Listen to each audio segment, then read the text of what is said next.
교회 함께 하신 여러분들을 사랑하고 환영하고 축복합니다.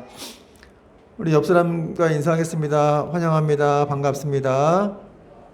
축복합니다. 오늘 말씀 제목은 내가 너희와 언약을 세우리니, 내가 너희와 언약을 세우리니라는 제목으로 말씀을 전하겠습니다. 여러분, 세상을 뒤덮었던 물이 이제 점차 줄어들고 방주에서 나오게 된 노아는 드디어 고대하던 그런 마른 땅을 이제 밟게 되었습니다. 여러분, 광활한 대자연 앞에 선 노아는 과연 무슨 생각을 하게 되었을까요? 드디어 땅을 밟게 돼가지고 너무 좋다, 이런 생각도 했겠죠. 그러면서 한편으로는 상당히 또 만감이 교차하는 그런 마음이었을 것입니다. 왜냐하면 지금 이 세상에는 노아와 자기 자녀들밖에 없는 거예요. 그렇게 화려하던 건물들이 다 사라지고 분주하게 생활하던 사람들마저 다 사라진, 정말 자기가 태어나서 한 번도 상상해보지 못한 그런 일들이 지금 노아의 눈앞에 펼쳐져 있는 것이기 때문에 그렇습니다.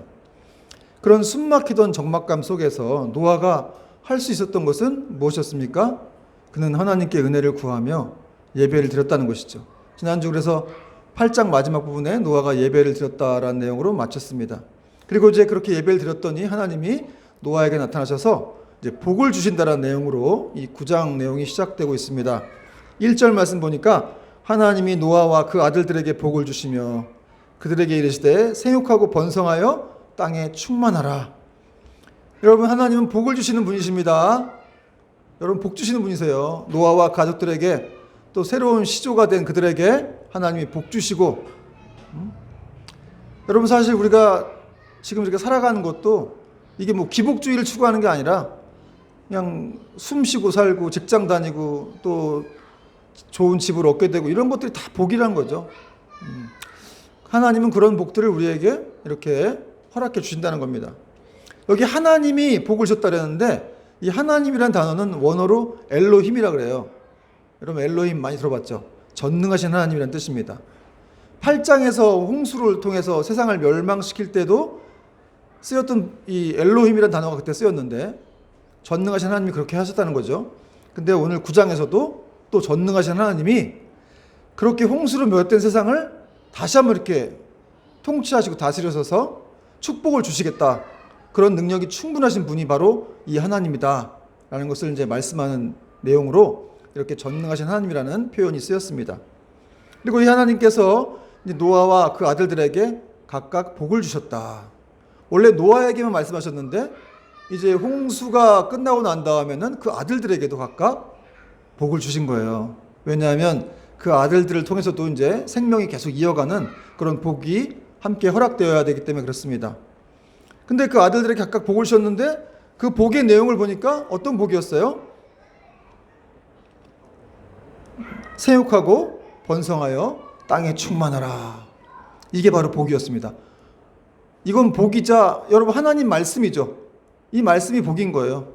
그렇죠? 바로 생육하고 번성하여 땅에 충만하라는 하나님 말씀이 바로 복이었다는 것이죠. 그럼 복은 바로 하나님의 명령이고 하나님의 음성이었습니다. 그런데 이 말씀이 어디서 나왔던 것입니까? 하나님이 이 사람을 만드시고, 태초에 사람을 만드시고 그들에게, 아담과 하와에게 생육하고 번성하여 땅에 충만하라, 이런 말씀을 주셨죠. 근데 지금 또 이렇게 새로운 세상에서도 노아와 자녀들에게 동일한 복을 허락해 주신 겁니다. 한마디로 재창조의 명령을 내리신 거예요. 그러므로 우리는 여러분, 여기서 이런 말씀을 통해서 이 복의 정의를 명확히 할 필요가 있습니다. 과연 복이 무엇인가? 여러분, 하나님이 복이라고 말씀하시는 것이 바로 복이라는 것이죠. 근데 보통 사람들의 개념 속에는 이 복이라고 하는 것이 뭐 그냥 이렇게 막 부유하게 돼가지고 잘 먹고 잘 살고 또 뭔가 이렇게 자녀들이 잘 되고 또 여러 가지 어떤 문제도 없고 고통도 없는 것이 다 복이다, 이렇게 생각을 할 수가 있는데, 그러나 하나님은 그렇게 말씀하시지 않고 하나님의 말씀이 복이다, 또 하나님 자신이 복이다라고 이렇게 말씀하고 계시는 겁니다. 여러분, 진짜 우리 삶 속에 이렇게 아무 고난도 없고 문제도 없는 것이 복일까요? 그 17세기 말에 인도양에 이 도도라는 새가 있었대요. 역사적인 기록인데, 이 도도라는 새가 있었는데, 근데 그 섬은 이 도도새가 살아가기에 아주 안성맞춤이었다고 합니다. 왜냐하면 그 새를 위협하는 모든 그런 어떤 존재들이 없었던 거예요. 그 섬 안에는. 그래가지고 그 섬 또 사방에는 이렇게 먹을 것이 풍부했고, 또 편안한 삶을 위협하는 그런 게 아무것도 없었기 때문에 이 새가 그 안에서 이렇게 둥지를 틀고 또 땅에 널려있는 풍성한 먹이들을 먹으면서 나중에는 날개짓을 하지 않았다는 것이죠. 그래가지고 이제 이 문명의 혜택을 입고 사람들이 거기 들어갔더니 이 도도새의 모양을 발견하고 나서 굉장히 놀라웠다고 합니다. 이 도도새가 키는 고니 정도로 큰 키였는데 몸집은 또 굵고 몸무게는 약 25kg였고 부리는 약 23cm나 되었는데 심각한 것은 날개가 아주 짧아져가지고 하늘을 전혀 나르지 못했다는 거예요. 이 도도새는 결국 이 편안함에 빠져가지고 본래의 정체성을 잃어버리고 후에 사람들에게 이렇게 잡아먹히는 그런 운명이 되었다는 것이죠. 여러분, 저는 이 내용을 이렇게 들으면서 믿는 사람들도 그럴 수 있겠다. 믿는 사람들도 고난도 없고 주변에 아무 문제도 없고 또 자기를 괴롭히는 어떤 분인나 같은 존재도 없고 천적이죠. 여러분, 한나가 아기를 못 낳았지만 분인나가 막 괴롭혔잖아요. 그 라반도 없으면 야곱이 라반의 집에 가서 훈련받았잖아요. 괴롭힘 당하고. 그런 분인나나 라반 또 고난도 없다면 이렇게 도도새와 같이 날지도 못하는 날개짓도 하지 못하는 그런 크리스찬이 될 수가 있다는 것이죠. 여러분 그 생선 이름이 뭐였죠? 청어들 그 유럽으로 갈 때 한두 달 동안 배를 타고 이렇게 가는데 거기 상어 한 마리 이렇게 풀어놓는다고 하죠. 왜냐하면 한두 달 동안 가다가 얘네들이 이렇게 지루하면 죽는다 그러죠. 많이 죽는데 상어를 풀어놓으면 아주 싱싱하게 한두 달 동안 살아있다는 거예요. 여러분, 우리 안에 이렇게 스트레스라고 하는 거, 또 누가 나를 괴롭히는 문제들, 또 고난의 문제들이 결코 나쁘지 않다는 거예요. 하나님이 그런 걸 통해서 우리를 더 싱싱하게 살아있는 그리스도인으로 우리를 만들어가는 것이죠. 여러분, 너무 잘 되고 있고 너무 평안하다, 아무 문제도 없다, 이걸 경계하시기 바랍니다. 결코 하나님이 우리를 사랑하시기 때문에 그렇게 막 평안하게만 내버려 두시진 않는데, 물론 이제 그 고난의 훈련이 끝나고 난 다음에는 좀 그렇게 평안을 주실 때도 있죠. 그러나 중요한 건 정말 주님께서 우리를 계속해서 주님만 바라보게 하시기 위해서 이런 고난과 어떤 천적들을 주신다는 거예요. 그러니까 여러분, 하나님 말씀이 결국 그렇게 아무 문제도 없는 게 복이 아니라 하나님 말씀을 따르는 것이 복이다라는 것을 지금 성경은 얘기하고 있는 것이죠. 그래서 다윗도 고난당한 것이 내게 유익이라, 내가 이로써 주의 율례를 깨닫게 되었다, 이렇게 말씀하고 있는 겁니다. 그리고 오늘 하나님께서 생육하고 번성하여 충만하라고 하신 이 말씀 속에는 이게 복이라고 말씀하셨는데, 복이라고 하신 이유는 그만한 또 대책이 있기 때문에 이게 복이라고 하신 말씀입니다. 여러분, 대책이 없는 거는 사람이지 하나님은 어떤 문제에서든지 다 대책이 있는 거예요. 여러분의 인생에 대책이 없을 것 같죠? 여러분, 하나님이 여러분의 주인이시기 때문에 여러분의 인생에 대책이 있습니다. 걱정하지 마세요. 우리 자녀들 대책이 없을 것 같죠? 우리가 키우는 게 아닙니다. 다 하나님 거예요, 사실은. 그러니까 그분이 다 키우시는 거예요. 인간만 무책임한 거지. 여러분, 인간 진짜 무책임하잖아요. 그냥 커다란 유람선에 승객들 이렇게 많이 남아있는데 선장이 혼자 살겠다고 그걸 탈출하질 않나. 또 어떤 어머니가 일본에서 있었던 일인데, 어떤 어머니가 이제 아이들 2명을 키우다가 어떤 남자하고 바람나가지고 그냥 집을 나가버렸어요. 애들 놔두고. 애들이 굶어 죽었습니다. 여러분, 세상에서 가장 비참한 게 굶어 죽는 거라고, 고통스러운 게 굶어 죽는 거, 아사라 그러는데 어떻게 그렇게 무책임한 부모로서, 물론 본인도 굉장히 힘들 수도 있었겠지만 그러나 그렇게 해서는 안 됐다는 것이죠. 여러분, 사람은 이렇게 무책임한 경우가 많다는 거예요. 또 이렇게 어떤 경제에 뭔가를 맞추기 위해서 막 곡물들을 바다에 버리는 일도, 그런 일도 벌이고 있고. 그러나 하나님은 그렇게 무책임한 일을 벌이지 않으십니다. 하나님은 언제나 대책이 있고 책임이 있으신 분이죠. 우리 인생을 끝까지 책임지시는 분, 그분이 바로 하나님이시라는 사실입니다. 그러므로 사실 이 세상의 위기는 결국 믿음의 사람들이 이 하나님의 말씀을 복으로 여기지 않는 데서부터 비롯되었다고 할 수도 있습니다. 생육하고 번성하여 축복하라, 이 말씀을 복으로 생각하지 않았기 때문에 우리에게는 위기가 닥칠 수 있다는 것이죠.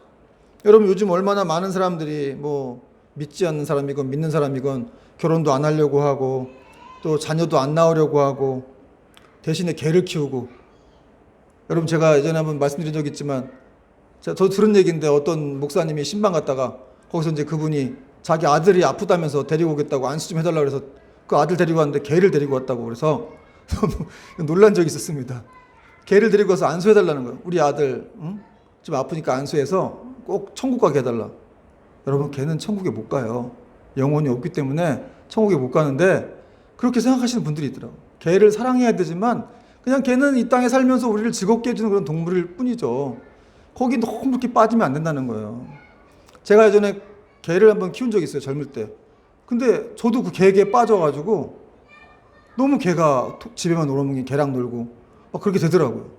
그래서 기도도 멀어지게 되고 뭐 그런, 하여간 저도 늙어서 이제 개를 키울지 안 키울지 모르겠는데 어쨌든 참 그런 생각을 해보면 개가 너무 이쁘긴 하지만 너무 빠지면 안 되겠다, 이런 생각이 들었어요. 여러분, 또 이렇게 아이들을 또 많이 낳아 키우면서 사교육비를 어떻게 될 거냐, 또 이러는 생각을 하면서 많이 안 낳기도 하는 세상이기도 합니다. 물론 지금 시대가 예전보다 많이 살기 어렵고 경제적으로 어렵고 취업도 안 되고 하는 그런 어려운 시대는 맞는데, 그렇지만 정말 하나님의 말씀을 복이라고 믿는다면 우리는 그 말씀에 모험을 해볼 필요가 있다는 것이죠. 생육하고 번성하여 땅에 충만하라. 왜냐하면 하나님이 그렇게 말씀하실 때는 거기에 대한 대책이 있다는 거예요. 여러분, 옛날 말 중에도 그런 말이 있죠. 자기 자녀들, 지 복은 지가 갖고 태어난다, 먹을 복은 갖고 태어난다, 이런 말이 있지 않습니까? 성경은 아닌데도 굉장히 믿음이 엿보이는 말입니다. 그런데 이런 요즘 세대들은 어떻게 이렇게 다음 세대에 대한 어떤 희생을 하지 않으려다 보니까 결과적으로는 더 고독하고 적막하고 이렇게 또 신앙의 계승도 안 되는 그런 시대를 살아가고 있다는 것이죠. 아니, 자녀를 낳아야 신앙을 계승할 거 아니겠습니까? 따라서 다음 세대의 문제는 이 한 개인의 어떤 가정의 문제를 넘어서 나라와 민족의 어떤 이런 존폐 여부도 결정짓는 아주 중요한 문제이기 때문에 여러분, 우리가 이 자녀 다음 세대들을 이렇게 책임지고 희생하는 것에 대해서 아주 중요하게 생각할 필요가 있다는 것이죠. 그런 의미에서 우리는 다시 성경으로, 에드폰테스 종교교역자들이 주장했던 다시 본질로 돌아가야 될 그런 의미가 있는 것이죠. 자, 그리고 이제 노아는 이렇게 하나님께서 노아와 자녀들에게 복을 주셨는데 그 하나님이 이제 동물들도 너희 손에 이렇게 붙였다고 말씀하시면서 또 먹잇감으로 주셨다는 말씀을 하고 있습니다. 2절, 3절 말씀 보니까 우리 같이 한번 읽어볼까요? 2절, 3절 시작. 땅의 모든 짐승과 공중의 모든 새와 땅에 기는 모든 것과 바다의 모든 물고기가 너희를 두려워하며 너희를 무서워하리니 이것들은 너희의 손에 붙였음이니라. 모든 산동물은 너희의 먹을 것이 될지라. 채소같이 내가 이것을 다 너희에게 주었노라. 여러분, 하나님이 생물들, 이 살아있는 동물들을, 짐승들을 다 이렇게 사람 손에 붙였다, 줬다는 거예요. 한마디로 이렇게. 그러니까 그들이 너희를 두려워하면 무서워하게 될 것이다, 이렇게 만드셨다는 거죠. 한마디로 사람이 짐승에 대한 이 생사 여탈권을 가지게 된다, 이런 말이에요. 그러니까 여러분, 우리가 이렇게 동물들, 생물들을 무서워하면 안 됩니다. 사실은 그들이 우리를 무서워하게 돼 있다는 거예요. 원래는 그렇게 하나님이 하셨다는 거죠. 근데 여러분, 그냥 이 생물들 뭐라고 그냥 바퀴벌레 이렇게 무서워하고, 뭐 러브버그인가 요새 그 파리들 막 붙어갖고 다니는 거 있죠. 그런 걸 또 이렇게 집에 있으면 무서워해요. 우리 집에 그런 애들이 있는데 그냥 그걸 그냥 크게 공포스러워하고 무서워하면 안 됩니다. 여러분, 뱀도 무서워하잖아요. 사실 여러분, 그런 생각 해보셨어요? 우리가 뱀을 무서워하죠. 뱀은 우리 보고 얼마나 무서워하겠어요. 걔네들 우리를 보고 얼마나 놀라겠어요. 진짜예요. 그렇게 이 말씀들의 이걸 보면 하나님이 이 동물들로 하여금 우리를 무섭게 생각하게 했다는 거예요. 그러니까 여러분, 성경을 알아야 세상을 두려워하지 않을 수가 있는 겁니다. 또 하나님은 이런 모든 동물들을 다 이렇게 먹을 수 있도록 먹잇감으로 주셨다라고 말씀하셨는데, 원래 창조 질서 때에는 하나님이 사람에게 식물만 먹이로 주셨어요. 식물만. 그런데 지금 대홍수 사건 이후로 동물들도 이렇게 먹이를 주신 겁니다. 왜 그랬을까? 사람이 동물을 정복하고 다스리게 하기 위한 방편이었습니다. 그러니까 솔직히 말하면 어쩔 수 없는 방편이었어요. 원래 창조 때에는 창조 질서는 순종과 지배의 원리로 이렇게 이루어져 있었는데 인간의 타락 이후 자연이 인간을 거슬게 되죠. 그래서 땅도 사람을 거슬러서 이렇게 엉겅퀴와 가시덤불을 내게 되고 동물들도 사람들에게 대항하는 그런 성격을 갖게 된 거예요. 인간의 타락으로. 그래서 이 동물들이 인간들을 막 해칠까봐 하나님이 그냥 이 생물들로 하여금 인간을 두려워하게 만들었다는 거예요. 그렇게 순종하도록. 결국 사람을 보호하시기 위한 그런 안전 조치를 하나님이 취하신 것입니다. 이러한 것들을 통해서 보면 하나님이 이렇게 창조 질서를 유지하기를 원하신다는 것을, 아주 그런 강한 의지를 갖고 계신다는 것을 또 알 수가 있습니다. 그런데 아까도 말씀드렸듯이 이러한 강압적인 지배의 방법은 타락으로 말미암아 생긴 그런 임시방편이고, 사실은 주님이 다시 오실 그 종말의 때에는 이런 강적인 방법이 철회가 됩니다. 그리고 짐승과 사람이 더 이상 이렇게 싸우지 않고 서로 적대하지 않는 그런 평화의 공존 시대가 온다라고 성경은 말씀하고 있죠. 이사야서 11장 6절 9절 보니까 마지막 때에 이런 일이 벌어질 거라고 성경은 말씀하고 있습니다. 6절 보니까 그때의 이리가 어린 양과 함께 살며 표범이 어린 염소와 함께 누우며 송아지와 어린 사자와 살진 짐승이 함께해서 어린 아기에게 끌리며 7절 암소와 곰이 함께 먹으며 그것들의 새끼가 함께 엎드리며 사자가 소처럼 풀을 먹을 것이며 8절 젖 먹는 아이가 독사의 구멍에서 장난하며 젖된 어린아이가 독사의 굴에 손을 넣을 것이라. 말이 안 되는 거죠. 이렇게 육식동물인 표범이 어린 양과 함께 뛰놀고 사자가 풀을 먹고 또 곰과 암소가 이렇게 또 사이좋게 지내고 또 어린아이가 뱀의 굴에 손을 넣는데도 아무 일도 벌어지지 않는다. 보니까 19절 보니까 내 거룩한 모든 산 곳에서 해됨도 없고 상함도 없을 것이니 이는 물이 바닷물 덮음 같이 여호와를 아는 지식이 세상에 충만할 것임이니라. 마지막 때 이것이 바로 구원의 그림이에요. 이렇게 주님 다시 오시면 아주 평화와 사랑의 시대가 공존된다는 거예요. 계속된다는 것이죠. 어떻게 보면 진짜 말도 안 되는, 지금 생각하면 말도 안 되는 것인데 주님이 다시 오시면 이런 일이 벌어진다, 이렇게 말씀하고 있습니다. 근데 이렇게 되는 이유가 중요한 이유가 있는데, 그것은 바로 물이 바다를 덮음 같이 여호와를 아는 지식이 세상에 충만하기 때문일 것이다. 여러분, 이렇게 여호와를 아는 지식, 마지막 때에는 하나님을 아는 지식이 이게 충만해지는 것이죠. 그러니까 이런 말씀들을 놓고 보면은 하나님을 아는 지식이 얼마나 중요한 것인지, 여러분, 우리가 주님이 오신 날까지 이렇게 하나님을 아는 지식으로 충만해져야 돼요. 또 그때가 되면 그렇게 되겠긴 하겠지만, 우리가 그날 올 때까지 정말 성경을 읽고 기도하면서, 여러분, 하나님을 알려면 어떻게 해야 돼요? 성경을 많이 읽어야 되겠죠. 기도해야 됩니다. 그래서 하나님의 음성을 듣고 하나님의 뜻을 분별할 수가 있게 되는 것이죠.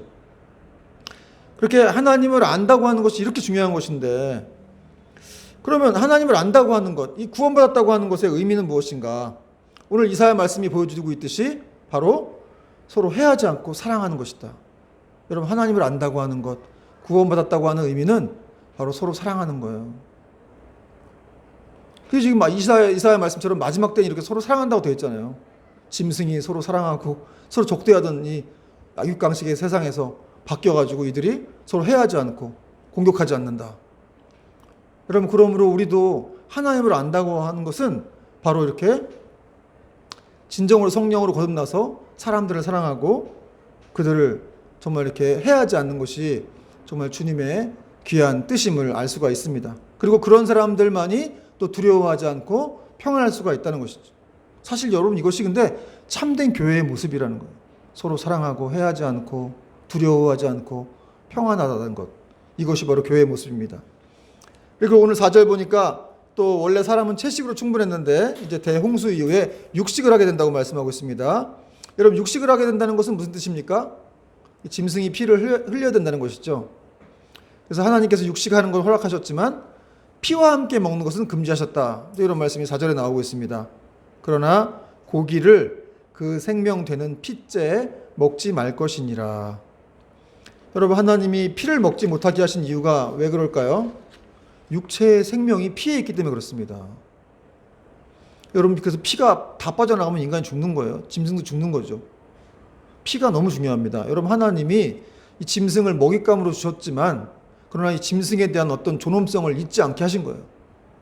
근데 여러분 오늘날에도 이렇게 피만 먹는 사람도 있어요. 피만. 짐승 잡아가지고 사슴의 피도 먹고 뱀 피도 먹고 피 먹지 말라고 했는데도 불구하고 그렇게 몸에 좋다고 그런 걸 먹고 있다는 것이죠.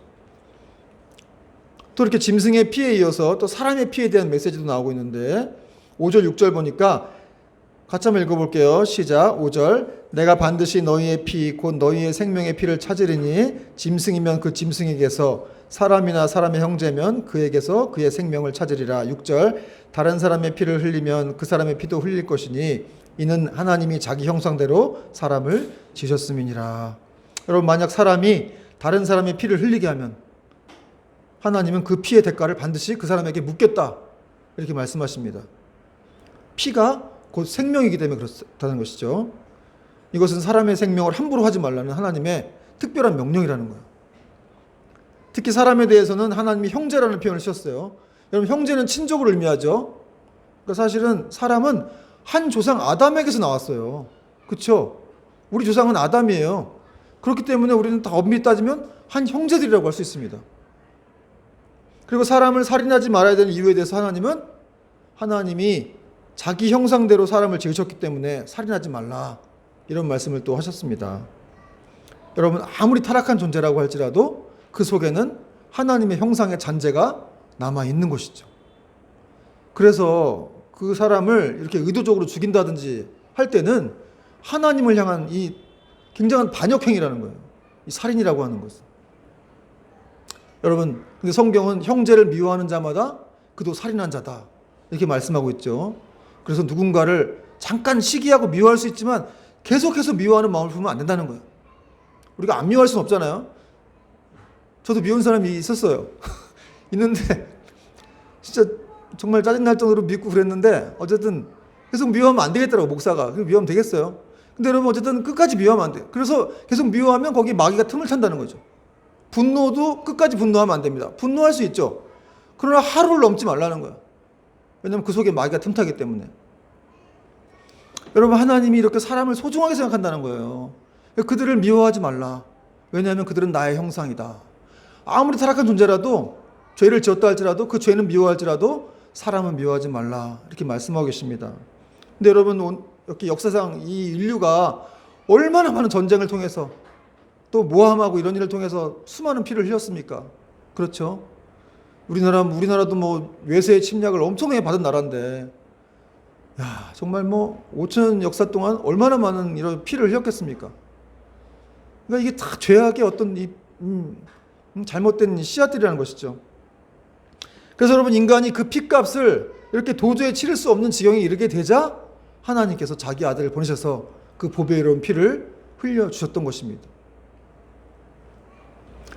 그리고 이제 하나님께서는 노아와 그 아들들에게 함께 언약을 세우시겠다고 말씀하십니다. 어떤 언약입니까?